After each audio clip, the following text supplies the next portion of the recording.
अस्सलाम वालेकुम, welcome guys. आप देख रहे हैं सितारा पाकिस्तान मियां मुजाहिद के साथ। तो गाइस, आज के ब्लॉग में हम आपसे बात करेंगे कि आप जो बिजली का बिल आपको इतने दिन ज़्यादा आ रहे हैं, आप कैसे उसको कंट्रोल कर सकते हैं, कैसे बिजली के बिलों को कम किया जा सकता है, क्या तरीक़ाकार क्या है। तो गाइस, सबसे पहली जो हम गलती करते हैं कि हम बिजली इस्तेमाल करने में बिल्कुल एहतियात नहीं बरतते। कोई अगर घर में बल्ब चल रहा है, लाइट चल रही है तो वो चल रही है, हम उसको बंद ही नहीं करते। जाहिर सी बात है, बंदे की जेब से पैसे जाने हैं, फ़िक्र तो बंदे को होना चाहिए ना। जो घर का सरबराह है, जो मर्द हजरात हैं, ये उनको फ़िक्र करना चाहिए और चाहिए कि अपने घर वालों को ये तलकीन करें, बताएं, समझाएं कि फ़ालतू कोई भी लाइट आप बिल्कुल ना चलाएं। जहाँ ज़रूरत है पंखे की, वहाँ आप पंखे चलाएं जितनी ज़रूरत है। जब आप कमरे से बाहर निकलते हैं तो पंखा बंद कर दें। ऐसी मोटर जो है पानी वाली वही चल रही है, जनाब चले जा रही है। बर्तन धोने लगी हैं ख़वातीन तो मोटर का स्विच ऑन किया और जनाब बर्तन धुप रहे हैं सारे।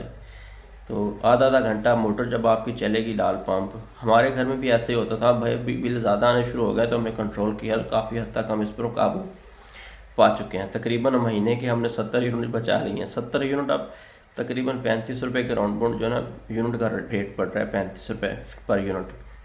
तो 70 यूनिट बचाए, इसका मतलब है हमने तकरीबन 2200 बिजली की मद में बचा ली है। तो भाई हुकूमत भी यही कहती है कि आप मुनासिब जितनी आपको ज़रूरत है उतनी इस्तेमाल करें।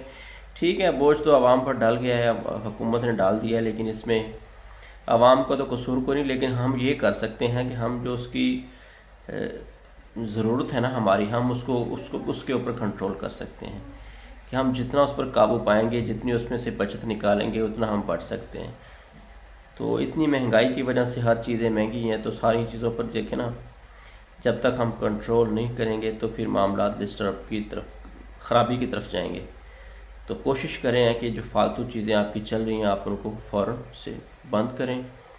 और अगर आप अफोर्ड कर सकते हैं तो आप कम से कम 2 या 3 सोलर प्लेट जो है ना वो लगवाएं, तो उससे भी आपका बहुत ज़्यादा फ़ायदा हो सकता है। तीसरी जो हम बड़ी गलती करते हैं, जब हम घर तामीर करते हैं ना, तो हम अपने घरों को रोशनदार नहीं रखते। हवा का क्रॉस का जो सिस्टम है ना वो नहीं देखते कि इसको हवा का जो निज़ाम में ना क्रॉसिंग है, वो हम उसको ध्यान ही नहीं रखते।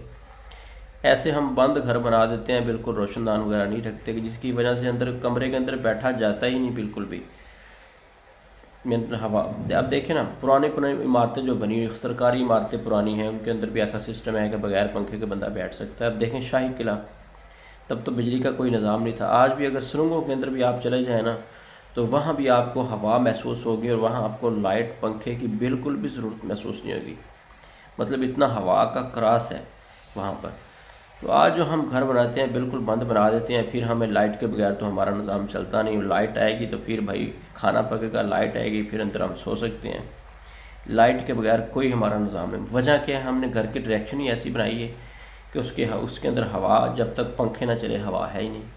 ठीक है ना। आप घर बनाते हुए भी आप ये सोच कर ज़रूर बताएं, किसी अच्छे इंजीनियर से रब्ता कर लें, तो 5-10 हज़ार रुपये उसको दे दें, थोड़ी सी वो आपको नक्शा ज़रा समझा देगा। इसके लिए आपके पैसे भी बच जाएंगे, लेकिन आप हमेशा के लिए जब तक आप उस घर में रहेंगे, जो भी रहेगा उसके लिए ये आसानी पैदा हो जाएगी कि बिजली के बगैर भी आप अंदर बैठ सकते हैं। तो गाइस, जितना इन चीज़ों पर आप फोकस करेंगे, इंशाल्लाह उसमें से अल्लाह पाक कोई ना कोई रास्ता निकाल देगा और कोई ना कोई चीज़ आपको उसमें से निकल आएगी आपके फ़ायदे वाली। ठीक है ना।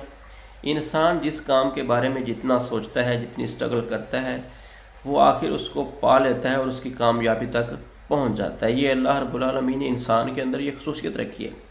जिस काम के बारे में इंसान निकलता है ना कि मैंने इसको सीखना है, मैंने इसको करना है, मैंने इस बीमारी, कोई दुनिया में ऐसी कोई बीमारी नहीं जिसका अल्लाह ने इलाज ना बताया हो या उसकी कोई दवा ना बनी हो।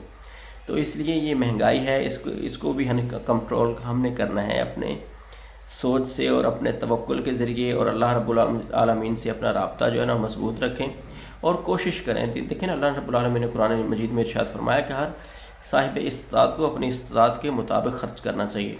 तो हमने देखना है कि हमारी आमदन कितनी, हम कितना पैसा कमा रहे हैं, कितनी हमारी दिहाड़ी है, उसके हिसाब से हमने कैलकुलेट करके हर एक चीज़ को बैलेंस करना है। बाकी अल्लाह रब्बुल आलमीन के ख़जाने हैं ज़मीन व आसमान में भी।